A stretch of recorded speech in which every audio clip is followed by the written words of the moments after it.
El plan pro haitiano salió a la luz, pero fue como Ícaro. Se acercó demasiado al sol y se le quemaron las alas rápido. Pero no por ello vamos a dejar de abordarlo. Y yo creo que uno de los artífices de que ese plan se haya ido tan rápido, este proyecto de ley contra el discurso de odio del senador Rafael Barón Duluc, me parece que se llama. Pero nadie conoce a Rafael Barón Duluc, es a Cholitín, senador de la Altagracia, de la provincia de la Altagracia, que somete ese proyecto de ley, que es sospechoso, ¿no? Vamos a hablar de ese proyecto de ley, de qué se proponía, por qué es tan pernicioso para nosotros los dominicanos. Pero como no sabemos de esa vaina, ni tú ni yo, José Maracayo, nos acompaña nuestro amigo, el jurista José Martínez Hoppelman. Muy buenas, ¿cómo están ustedes? Qué Bienvenido, bueno hermano. saludarlos. Por fin, Dios mío, qué difícil. Me gusta ver esta modernidad aquí. ¿Verdad? ¿Te gusta? Claro. Sí, una casita humilde que tenemos ahora. Me gusta lo que veo. Gracias. Miren, para entrar en materia, como una rabieta, como una pataleta a la convocatoria de la marcha de Friusa, que dejó en evidencia el descontrol migratorio en la provincia de la Altagracia, lo cual parece que no fue del agrado del senador Cholitín, emitió unas primeras declaraciones en la semanal con el presidente de la República, directamente dirigidas a la antigua orden dominicana y a un supuesto discurso de odio que allí se planteaba. Nada más alejado de la verdad que eso. En ese momento uno entendía que Cholitín, como viene de depender de algunos sectores relacionados con el turismo y fue viceministro de turismo en el gobierno de Leonel Fernández, luego Danilo lo dejó, etc. Uno entendía que tal vez tenía algunos vínculos con el sector turístico y por eso tal vez no le gustaba el hecho de que la antigua orden hubiese convocado hacia allá para que el país abriera los ojos sobre el descontrol migratorio. Sin embargo, eso no se quedó en un discurso solamente y en una pataleta, sino que utilizando el poder que el pueblo le dio de representación de esa provincia, pues redactó un proyecto. Un proyecto que es un buque insignia de la cultura woke, que es utilizado en otros países para perseguir personas que tienen opiniones difíciles o contrarias y que casi siempre van dirigidas a personas conservadoras, personas con fe religiosa y que defienden valores familiares. En el caso de la República Dominicana, como no hay una pugna social respecto de esos tópicos, pues entonces aplica para el tema de la soberanía. Y uno se pregunta, ¿y qué motivó a este senador a hacer un proyecto tan grosero, tan burdo, tan improcedente, tan inconstitucional?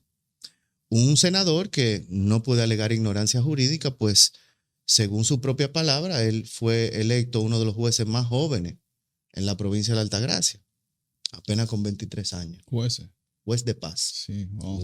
Entonces, no se trata de un ignorante, de un imberbe, sino de una persona con pleno conocimiento de lo que hacía, lo que para mí hace peor la postura que mantuvo. Entonces, ¿de qué trata este proyecto? Este proyecto trata de definir de manera ambigua el discurso de odio, ¿verdad? De manera y forma que los jueces, de forma subjetiva, a través de un ministerio público dependiente del Poder Ejecutivo, correcto, pudiese perseguir a personas con discursos respecto de la soberanía, del tema migratorio, porque aquí todo el mundo sabe que no hay discurso en contra de las comunidades LGTB, no hay discurso radical en contra de personas con discapacidad. Aquí no hay ningún tipo de población vulnerable que amerite una protección de esa naturaleza. Pero perdón, Hobby, que te interrumpa ahí. No, aquí no hay discurso. Es tan tal eso de que no hay discurso contra las personas con capacidades diferenciadas. Tan tal que lo que le reclama uno a este gobierno es que precisamente no ha puesto en aplicación. Ha descuidado las instituciones que se dedican a trabajar con la persona de capacidad diferenciada, lo ha dejado de financiar y sus servicios han retrocedido de una forma bárbara. Correcto. O sea, lo primero que discriminan y ejercen el odio con su accionar son ellos. En cuanto a valores, esto es una sociedad sana todavía. en cuanto a valores familiares y valores sociales, esto todavía sigue siendo una sociedad sana. Por eso esta sociedad se comporta de esta manera. Ahora, ¿en qué es lo que esta sociedad no transige? Y ha empezado a dar las muestras de que no transigirá. Es en el tema de la soberanía y el control migratorio. Fue en el tema de la corrupción y la impunidad, que aunque fuimos narigoneados por algunos, ¿verdad? Engañados con espejismos de colores, bueno, pero el fin y el sentimiento social era sano, digno, loable. En esta oportunidad, el único motivo para presentar esa ley son los reclamos de carácter nacionalistas que existen en la República Dominicana. Y llegó al punto tal en su proyecto que estableció sanciones de prisión de hasta 3 años. Diablo. Para el que a través de discurso pudiera incitar un discurso de odio, fuera general o particular. Pero no se quedó ahí. Él estableció como penas accesorias a esas prisiones que él quería poner ahí, que el juez podría, a ti, en este programa, La Quinta Pata, si alguien considera que lo que yo estoy diciendo ahora es un discurso de odio, te sacan tu programa del aire por 3 años. Nos hace responsables de, Correcto. de las Del opiniones concepto emitido de otra gente. O sea, si, a través del medio que se difundiera un discurso de odio, el juez también podía darle una pena de 3 años de limitación de la libertad de expresión. Entonces, cuando tú lo analizas de manera englobada, armónica, ¿verdad? Y lo introduces en el pensamiento de los principios del derecho y de los derechos fundamentales, eso es una aberración que no tiene ninguna justificación y no se apega ni a los principios de proporcionalidad ni a los de razonabilidad. Por lo tanto, eso era una ley o un proyecto de ley nati muerto. Iba a ser declarado inconstitucional en el primer instante que se presentara frente a un juez. ¿Por qué lo presenta? Porque lo presenta como una forma de amedrentar a la sociedad, ¿verdad? Como una rabieta, como una respuesta tal vez a los sectores a los que él debe algún tipo de agradecimiento. Es lo que yo pienso, ¿verdad? Tal vez no es así. Tal vez tiene unas convicciones muy trujillistas y pudiera ser que eso le haga actuar de esa manera. Pero imagínese usted que no te define de manera clara lo que es el discurso de odio, no te lo categoriza. Y entonces no solamente penaliza al que habla, sino también a través del medio que habla. Eso quiere decir que tú mañana con esa ley, tú no vas a invitar a nadie que pueda tener un discurso agrio aquí. ¿En qué se constituye eso? En una censura previa. Pero claro, sin duda. Entonces la finalidad de ese proyecto era censurar. La finalidad de ese proyecto era una finalidad política, no una finalidad social. Por lo tanto, en menos de 48 horas de que la discusión llegara al foro público, porque ya ese proyecto tenía varias semanas depositado, porque él lo depositó huyendo después de lo de Friusa, entonces tuvo que retirarlo. No porque lo quisiera, sino porque las redes sociales y la sociedad se volcó en contra de esa acción tan grotesca. Y bueno, se le aplaude. Y se le aplaude porque escuchó, pero hay que sancionarlo. Hay que reprimirlo desde el punto de vista social por la acción deleznable que tomó. Claro que sí. Porque la tomó de manera consciente. O sea, a él yo no le puedo presumir que no sabía lo que estaba haciendo. Se trata de una persona que conoce el ordenamiento jurídico de la República Dominicana. Eso yo se lo puedo permitir a un senador que sea agrónomo. A Hipólito yo la dejo pasar esa. ¿Qué digo? Porque esto es muy reciente, señores. Él le echó para atrás, fue prácticamente en horas. ¿Qué alegó él para darle para atrás? Que no tenía consenso social, que él lo había hecho en base a sus principios y que... Pero mírame, independientemente de las razones que él esbozara públicamente para retirar ese proyecto, el senador no tuvo ni siquiera tacto político, porque el gobierno había anunciado desde hacía tiempo una modificación a la ley 6132 sobre expresión y difusión del pensamiento, que es una ley que aunque es incómoda, aunque no nos gusta a los medios digitales, hay una ley que hay que modificar, que hay que arreglar, que aunque tiene cosas que son de carácter inconstitucionales o que también son arbitrarias, es una ley perfeccionable, que se puede mejorar, que hay que debatirla públicamente. Y eso es una ley que pudiera discutirse y mejorarse. Ahora, esta ley que él propone ahora, lo que hace entender a la ciudadanía qué es. Ah, no, pero es una estrategia que hay desde el poder para callar las voces. Claro. 2 leyes que buscan acallar o controlar la libertad de expresión al mismo tiempo. Bueno, para que pase una. ¿Verdad? Pudiera hacer eso Sí, para que pase uno. claro. Vamos a quitar la más grotesca y vamos a dejar la Sí. otra. No. Sobre la otra tenemos que sentarnos y hacer un pacto social sobre eso. Sobre la otra tenemos que entender que usted no puede crear un organismo dependiente del Poder Ejecutivo y aunque lo nombren en el Congreso, para usted sancionar de manera administrativa y de forma graciosa, en derecho, ¿verdad? Graciosa quiere decir sin contradicción, ¿verdad? Claro. Entonces, cuando usted hace eso, usted está violentando derechos fundamentales. Esas son facultades que tienen que tener a los jueces. Usted no puede de manera previa, sin garantizar el derecho de defensa, limitar la libertad de expresión. Eso es una aberración jurídica también. Ahora, de que hay que redefinir el tema de los conceptos de difamación, de los conceptos de injuria, del derecho al honor, de la legalidad de los medios digitales, de cómo ellos se presentan ante la sociedad, quiénes son las personas responsables de cada uno de ellos. Yo creo que a ustedes les conviene eso. Bueno, yo no tengo problema porque nosotros siempre damos la cara. Correcto, ¿verdad? Entonces, yo creo que a todo el que está haciendo comunicación sana y está haciendo de esto un estilo de vida y una contribución social, ¿verdad? Le conviene una regulación sobre la forma del ejercicio de este negocio, pero no sobre la forma del ejercicio de la libertad de expresión. Son cosas totalmente diferentes. O sea, una cosa es que el Estado quiera organizar los negocios de comunicación digital y otra cosa es que quiera organizar el discurso de la comunicación digital. Son cosas totalmente separadas. Entonces,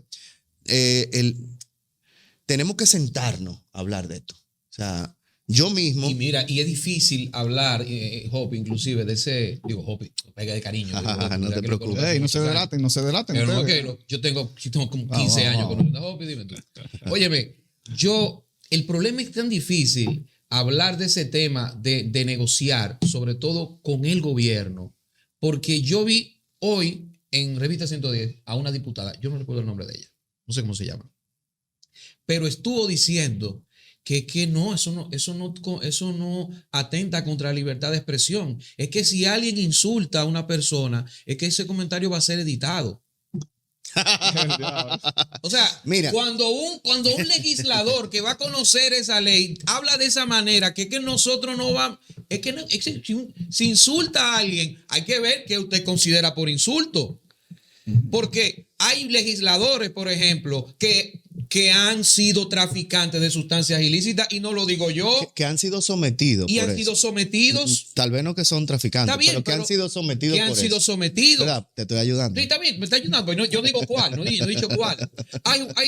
Hay diputados que han tenido inclusive bancas de apuestas irregulares, que la han tenido. Claro que sí. Y se han dedicado. Y no pagan impuestos. Y no pagan impuestos. Y Claro eso que es. sí. Entonces. Y hay diputados que se mencionan en casos de corrupción famosos, que han dirigido estrategias con bancas y cosas de esas también. Entonces, esas personas son las que me van a regular mi libertad de expresión. Y esa canalla, que yo no recuerdo su nombre, bueno, te digo, no me sé el nombre, dijo eso. No que le digas vamos a editar. Edita No eso, le por digas favor. así, no le digas una así, canalla. no le digas así. Vamos a editar, No. vamos a editar porque, ¿y qué es un insulto? Que yo te diga algo, y si yo te digo algo contundente, eso tú lo puedes interpretar como un insulto y vamos a que editarlo. ¿Tú entiendes? Es que es difícil discutir con gente así. Está difícil. Mira qué es lo que pasa. Wow.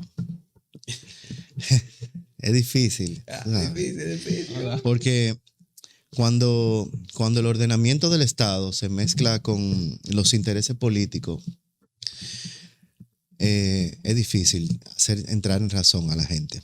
Y sobre todo, como yo digo, que no hay cosa que ponga más bruta a un ser humano que un cheque del Banco Reserva, tú sabes. Entonces,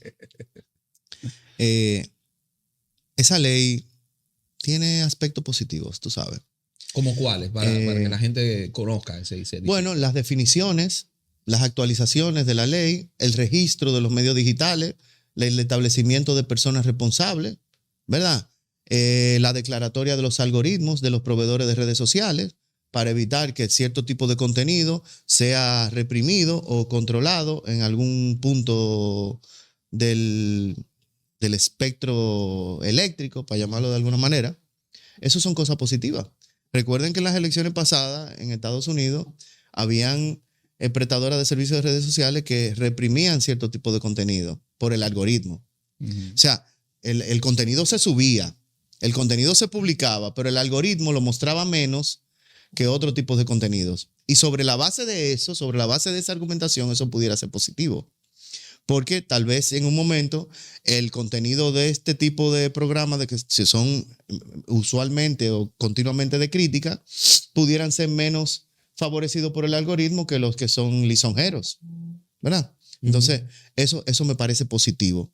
Y eso es algo a lo que toda la ciudadanía pudiera tener acceso y pudiera verificar si es cierto o no, o si se aplica el algoritmo de manera igualitaria, que es también en el ejercicio de la igualdad constitucional. Pero eso, sabemos, y siendo realistas, eso es imposible que puedan. El algoritmo, No lo sé. esas plataformas la van a manejar como quieran. O sea, sí, claro, pero algo es algo, ¿verdad? Algo es algo. sí, llenar Te el papel. da un poquito de base. Pero Hay otro tema que también es positivo. Ok. ¿Cuál? El tema del horario de divulgación de contenido, Vamos a ver.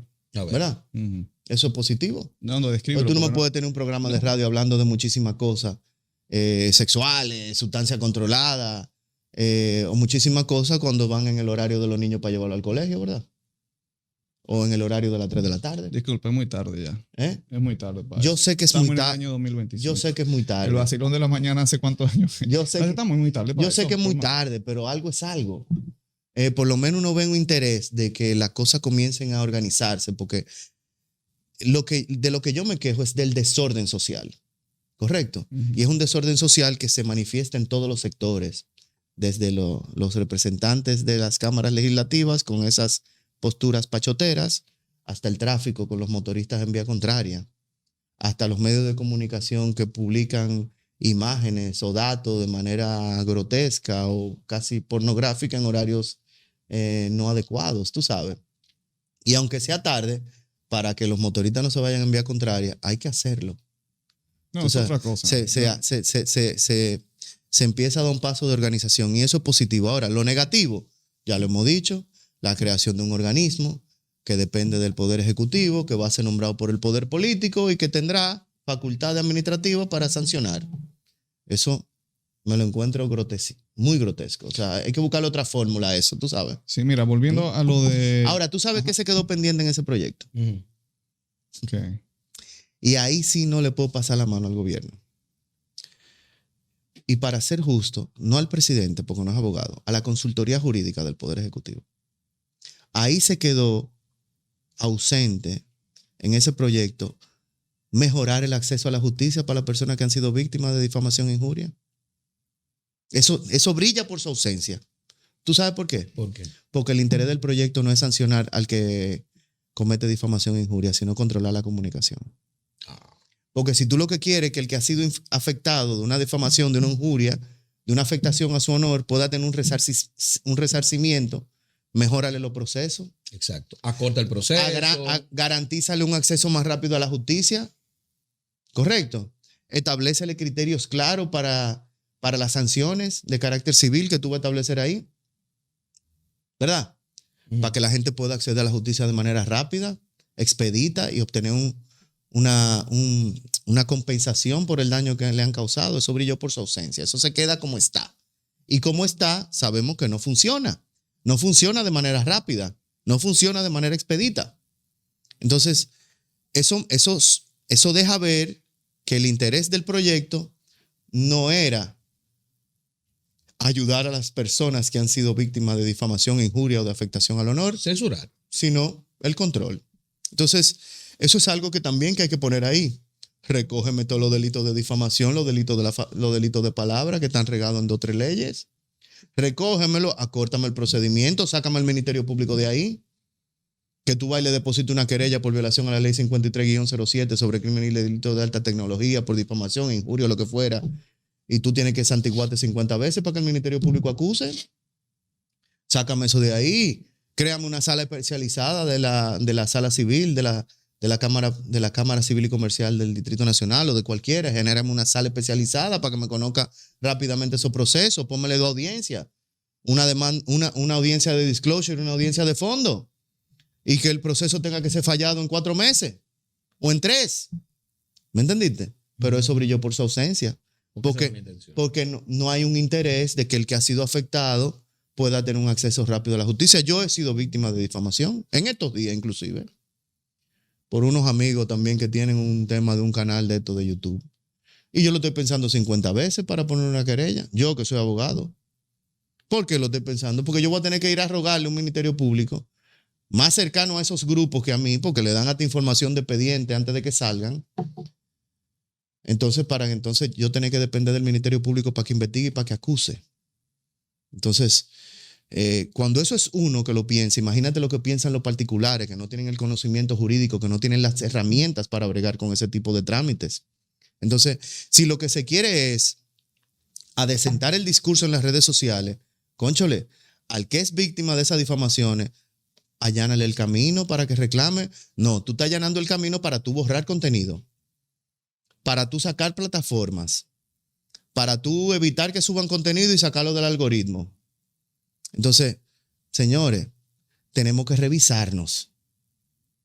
Sinceramente hay que revisarse, porque ya creo que la sociedad está cansada de que se diga una cosa con el discurso y se haga otra. Y esto es otra muestra de eso. Yo no sé si al presidente le explicaron en qué consistía ese proyecto, pero él debería tomarse la libertad de tener una consultoría sombra que le pueda criticar o opinar sobre los proyectos que le llegan de su propia consultoría. Y que mire bien el presidente, que yo no lo creo, porque como recibió al embajador de Rusia casi por la puerta de atrás, vergonzantemente, en ejercicio diplomático, eso es una vergüenza, cómo trataron a Sergei Lavrov, señores, canciller ruso. Cómo estos proyectos, como bien tú decías al principio, que tienen un componente muy ideológico que es woke, están lacerando la credibilidad de todos los mandatarios de Europa occidental, de lo que se podría decir Europa central. Los está, señores, desacreditando de una manera increíble, porque censuran las protestas que organiza el pueblo y que no salen en las redes. No salen en las redes porque ellos están previamente censurando esto que estamos diciendo. Incluyendo a los comunicadores, se la ponen difíciles, a los comunicadores soberanistas, que yo los consumo. Gente como el coronel Pedro Baños, gente como Santiago Armesilla en España, gente así que es brillante y de diferentes polos ideológicos, confluyen en soberanía, en la soberanía, en lo que hay que defender, y los censuran, los maltratan. Total, el descrédito que tienen sus mandatarios, ¿tú no viste? Eso no salió aquí, eso no salió en la agencia AFP, que estaban reunidos el canciller alemán, Macron, el presidente de Francia, y el premier británico, con una bolsita que estaba viendo, estaban grabando. Con una bolsita, yo lo vi. El señor Macron rápido. ¿Qué tendría esa bolsita, Pero eso salió difundido y analizado en RT. ¿Qué es de Putin? También es de Putin, pero ahí fue que lo analizaron. Pero yo no vi a New York Times analizando eso. Yo no vi a CNN analizando eso. ¿Tú entiendes? O sea, para allá es que nos quieren llevar. Y la gente lo tiene que saber. Ahora, ¿tú sabes otra cosa que quedó fuera de ese proyecto? ¿Qué? Los medios de comunicación tradicionales. Pero que los premian. Yo no quiero decir que lo premian.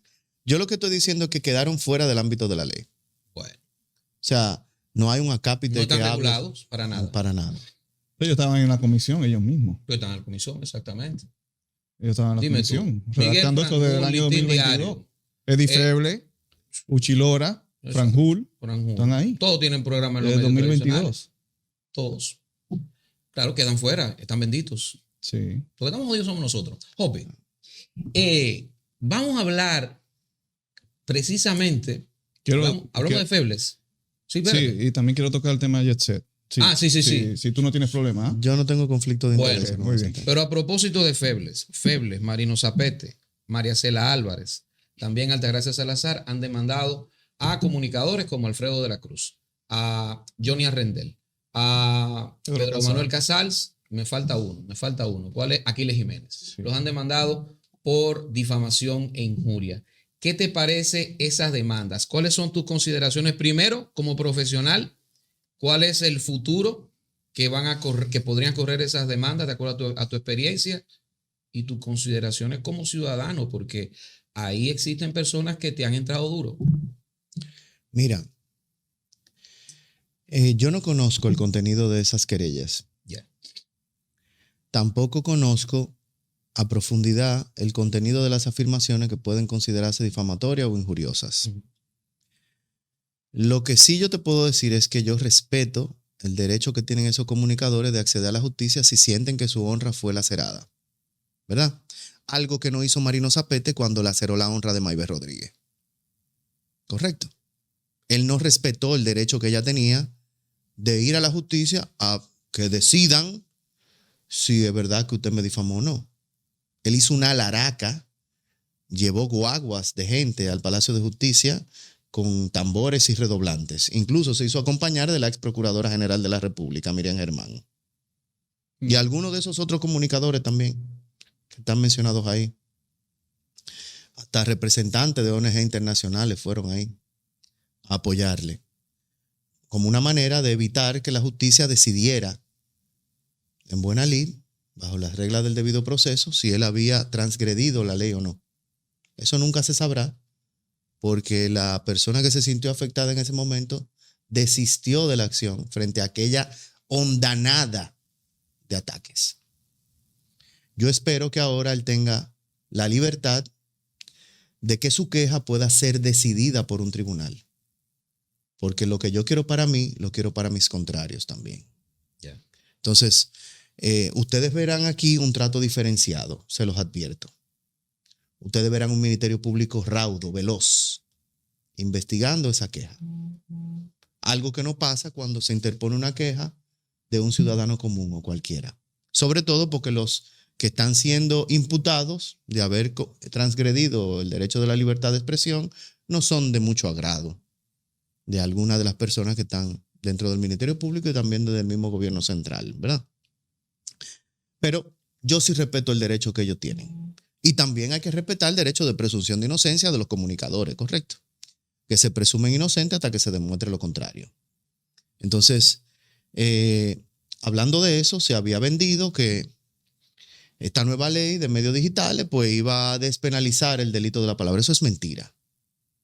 Las consideraciones de la ley 53-07 quedan vigentes, al igual que la difamación e injuria del Código Penal. Queda vigente igualita. La única que se va de cuajo y queda derogada por esa ley o por esa propuesta legislativa es la de la 6132, que es la que se cometía en medios de comunicación tradicionales, que prácticamente está en desuso, porque nadie utiliza esa ley en esta época, es muy poco común. Entonces, respetémosle el derecho que ellos tienen de ir ahí al tribunal a reclamar eso. Y respetémosle el derecho de la presunción de inocencia también a los comunicadores. Hagamos ese ejercicio. Hagamos lo contrario a lo que ese comunicador hizo una vez cuando fue imputado de difamación. Permitámosles que discuta en libertad y sin presiones externas en un tribunal si es verdad que lo difamaron o no. Porque también esos comunicadores tienen que tener pendiente algo que yo tuve pendiente en su momento. Ellos tienen un perfil público todos. Por lo tanto, el derecho de la honra y la consideración, el buen nombre que ellos tienen, no es tan rígido como el de mi mamá, por ejemplo, que no es una persona pública, no hace vida pública, no tiene un perfil con esas características. Entonces, para usted poderle encontrar una difamación a ellos o una injuria, usted tiene que probarle al otro la real malicia, que viene del caso Campillay, la doctrina Campillay del periódico New York Post en Nueva York. Entonces, ese tema no es tan fácil. O sea, habrá que probarle que ellos tenían la real malicia de difamar y que la información que ellos dieron, pues, es falsa. Exacto, ¿verdad? porque en el caso de Arrendel. Porque yo te vuelvo y te pregunto, o sea, ¿qué de difamatorio tiene que tú digas que una persona cobraba de una entidad internacional? ¿Eso es difamar? No. Eso puede tal vez ser un dato errado. Claro. Pero la difamación tiene una característica muy esencial. Tiene que ser un hecho deshonroso, el que tú imputes. Porque Un hecho específico. Y la injuria Claro. es un insulto. Y no puede ser deshonroso cuando Altagracia Salazar dijo que uno de sus primeros trabajos fue en USAID. Y lo dijo a mucha honra, porque dijo que empezó a trabajar a los 18 años. No lo sé. Y cuando participación Yo, ciudadana yo admitió, le defiendo el derecho a trabajar a la gente. ¿Tú No, sabes claro, por qué? claro. Porque a mí me han cuestionado el mío.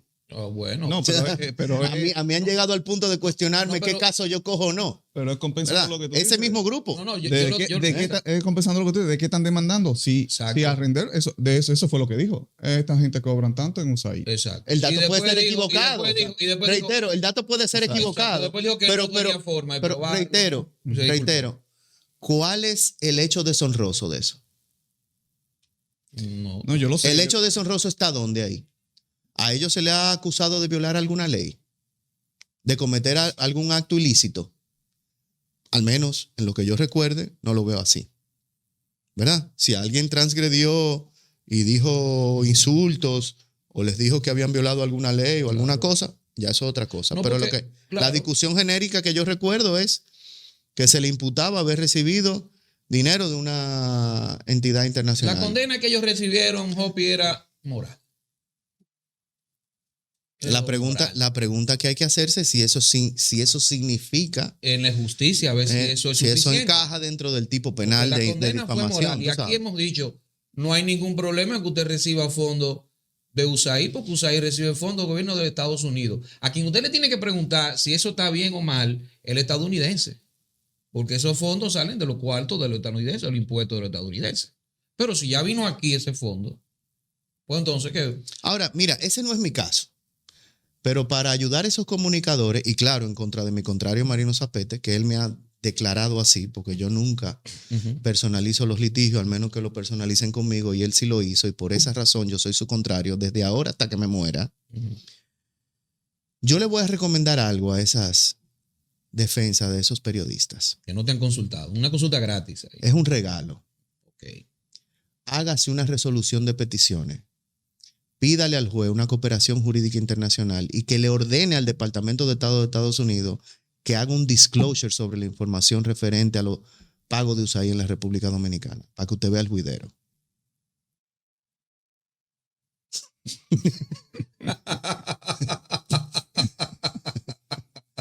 Ahora callo. Ah. Tiene algo que preguntar. No, vamos al jet set, señores.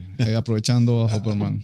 Mira, a mí ya después de un mes del suceso, Antonio Espaillat todavía no se ha sentado con la Procuraduría General de la República a hablar.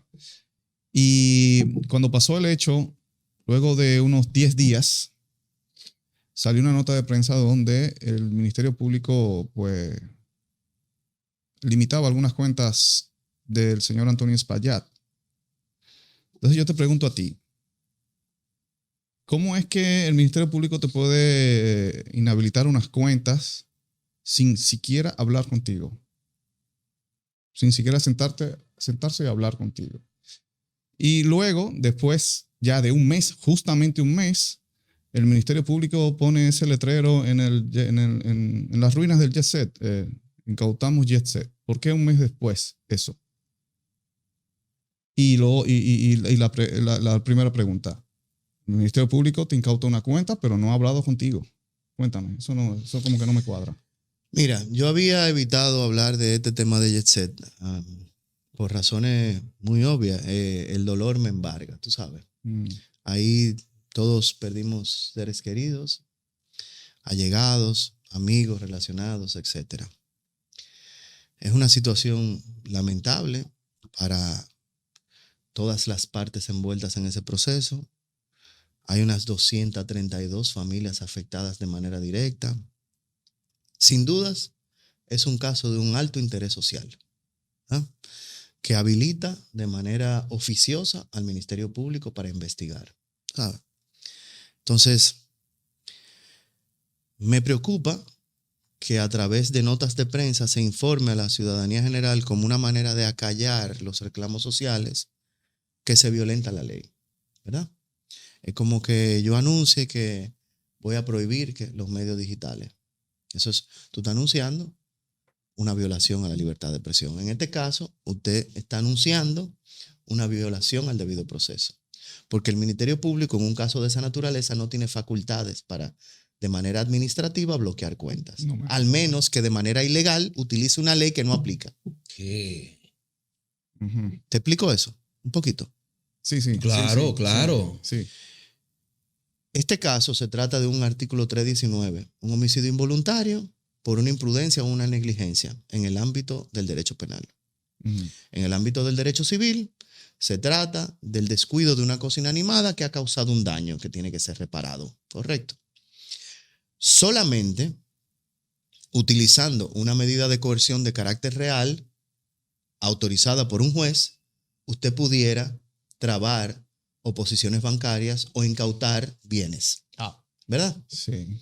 Ahora, si usted a esa cronología de hechos que están ahí claramente definidas, le mete otras figuras que no aplican de manera abusiva, como por ejemplo lavado de activos, entonces ahí sí la ley le pudiera habilitar a usted de manera administrativa y después pidiéndole al juez que se lo... Todo con el juez. Y después, usted lo puede tomar de manera administrativa, pero después tiene que decirle al juez que te lo autorice. Ujú. Usted pudiera hacerlo, pero eso también es una violación a la ley. Entonces, ningún juez le va a negar al Ministerio Público imponerle una medida de coerción de carácter real a ese señor. Ninguno se lo va a negar. Yo no entiendo por qué los querellantes que se han volcado a decir que han puesto querella no han pedido al juez la imposición de medidas de coerción. El querellante puede hacerlo. Ahora, aparentemente hay algunos que se han dedicado más a hablar del caso en los medios de comunicación en vez de ocuparse del caso. Ujú. Desde mi óptica es un caso lamentable, pero con mucha pena tengo que decir que no me parece que las víctimas puedan tener un resarcimiento como se merecen. ¿Ok? Y eso lo digo con mucho dolor, con mucha pena.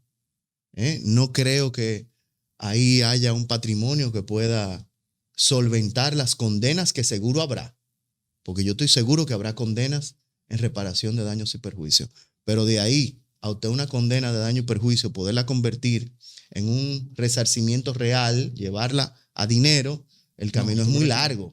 Hubo una sola muy largo. familia de una víctima que pidió, fijó 300 millones. Bueno, ellos pueden fijar el monto que quiera, el querellante, que entienda que el daño que ha sufrido. Acuérdate que aquí hay un daño más allá del daño material, ¿correcto? Hay un daño moral, que es que la Suprema Corte de Justicia lo ha definido como un sufrimiento, un dolor, una pena que se lleva que no está sujeto a una evaluación por un profesional, sino a la sana y libre interpretación de los jueces del fondo. Entonces, sobre la base de eso, habrán muchas sentencias de esas que no podrán convertirse en un resarcimiento real para esas familias. Y eso realmente es una gran pena. Y si los profesionales no se lo han dicho, es hora de que alguien se los diga. Si su finalidad es obtener un resarcimiento económico, el camino es largo, muy largo. Y no creo que sea tan fácil como algunos lo han vendido tampoco. Hay otro tema que se discute sobre eso y es si hay una responsabilidad del Estado. Yo no la veo tan clara. Hay algunos que la han tratado de alar por los moños, claro, sobre la base de lo mismo que digo. La bolsa donde se cobrarán esas sentencias no dará. Entonces, la única forma de agrandar esa bolsa es meter al Estado Dominicano, tratar de alarlo y llevarlo a una responsabilidad administrativa, que yo no la veo tan clara. ¿Por qué? No la veo tan clara. No la veo tan clara. No hay un mandato específico en la ley que obligue de manera clara a una supervisión o a una acreditación o a un licenciamiento para lugares que reciban personas y que pudieran dar al traste con ese tipo de tragedia, ¿verdad?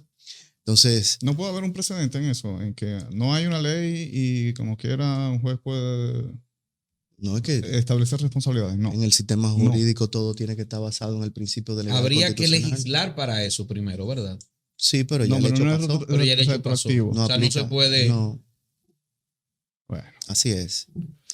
Entonces, Y los 2 años que se dice que Espaillat pudiese cumplir en la cárcel, 2 a 6 meses. ¿Eso cómo tú lo ves?